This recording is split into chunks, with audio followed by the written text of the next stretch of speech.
چھوٹے بیٹے نے باپ کا جواب سنا تو خاموش ہو گیا، لیکن کھڑکی کے پیچھے ان کی معذور بہن باپ کی آخری وصیت بڑے غور سے سن رہی تھی۔ بسم اللہ الرحمن الرحیم۔ السلام علیکم۔ آج میں اشفاق احمد صاحب کا ایک قصہ آپ کے ساتھ شیئر کروں گی۔ مجھے یقین ہے کہ آپ کو یہ باتیں اپنے دل کے قریب محسوس ہوں گی۔ ذاکر حسین نامی ایک موچی تھا جو ایک غریب گھرانے میں پیدا ہوا۔ اپنے گھر کے حالات دیکھتے ہوئے اس نے سخت محنت کی اور وہ مقام حاصل کیا جس کی لوگ تمنا کیا کرتے ہیں۔ اس نے چمڑے کا کاروبار شروع کیا اور چمڑے کے کاروبار میں بہت ترقی کی۔ کاروبار سے اتنا پیسہ کمایا کہ بہت ساری زمین خریدی۔ اتنا مال و دولت ہونے کے باوجود اس کی سوچ میں کوئی تبدیلی نہ آئی۔ جب اس کا آخری وقت قریب آیا تو اس نے اپنے تمام بیٹوں کو جمع کیا اور انہیں وصیت کرنے لگا کہ اے میرے بیٹو، مجھے لگتا ہے کہ میرا آخری وقت آ گیا ہے اور میں زیادہ دن تک زندہ نہیں رہوں گا۔ میری آخری خواہش ہے کہ میں اپنی جائیداد تم میں تقسیم کر دوں، مگر مجھ سے ایک وعدہ کرو کہ تم اس جائیداد سے اپنی بہن کو حصہ نہیں دو گے۔ سب سے چھوٹے بیٹے نے سوال کیا کہ ابا جان، بہن کو حصہ نہ دینے کی کیا وجہ ہے؟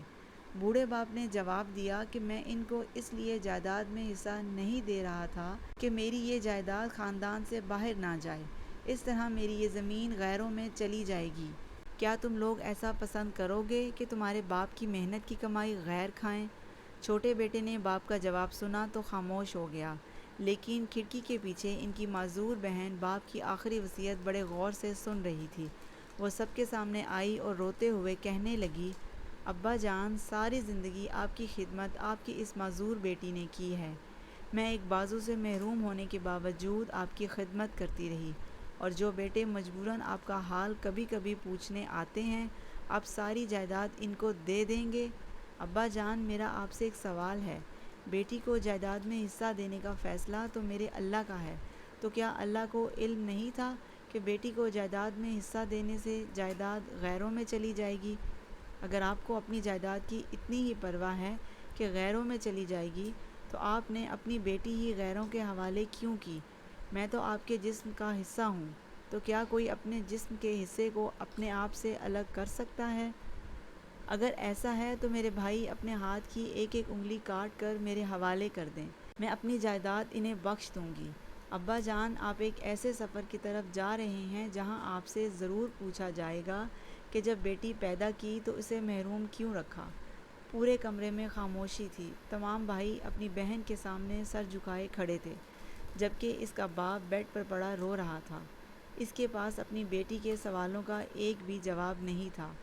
واضح رہے کہ والدین کی جائیداد میں جس طرح ان کے بیٹوں کا حق اور حصہ ہوتا ہے، اسی طرح بیٹیوں کا بھی حصہ ہوتا ہے۔ ان کا بھی حق ہوتا ہے اور یہ حق ان کو اللہ تعالیٰ نے دیا ہے۔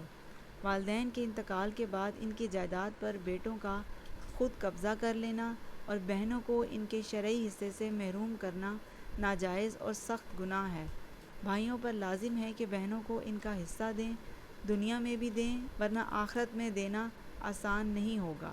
حضرت سید بن زید رضی اللہ تعالیٰ عنہ فرماتے ہیں، رسول اللہ صلی اللہ علیہ وسلم نے فرمایا کہ جو شخص کسی کی تھوڑی سی زمین بھی زبردستی لے گا، قیامت کے دن 7 زمینوں میں سے اتنی ہی زمین اس کے گلے میں طوق کے طور پر ڈال دی جائے گی۔ حضرت انس رضی اللہ تعالیٰ عنہ فرماتے ہیں، رسول کا فرمان ہے کہ جو شخص اپنے وارث کی میراث کاٹے گا، یعنی اس کا حصہ نہیں دے گا، تو اللہ تعالیٰ قیامت کے دن اس کی جنت کی میراث کاٹ لے گا۔ اشفاق احمد صاحب فرماتے ہیں کہ بیٹے اللہ کی نعمت اور بیٹی اللہ کی رحمت ہے، اور رحمت ہمیشہ نعمت پر حاوی ہوتی ہے۔ جتنی ایک بیٹی کو اپنے ماں باپ سے محبت ہوتی ہے، شاید آج کے دور میں بیٹوں کو اپنے ماں باپ سے محبت نہیں، کیونکہ بیٹے تو جائیداد کے مالک بننے کی سوچتے ہیں، جبکہ بیٹیاں ماں باپ کا دنیا اور آخرت دونوں میں دکھ بانٹتی ہیں۔ اللہ پاک ہم سب کو بیٹیوں کے ساتھ انصاف کرنے کی توفیق عطا فرمائے، آمین۔ اگر آپ کو میری یہ ویڈیو پسند آئی ہے تو پلیز اس کو لائک کر دیں، شیئر کریں، اور اگر آپ چینل پر نئے ہیں تو اس کو سبسکرائب کریں۔ جزاک اللہ۔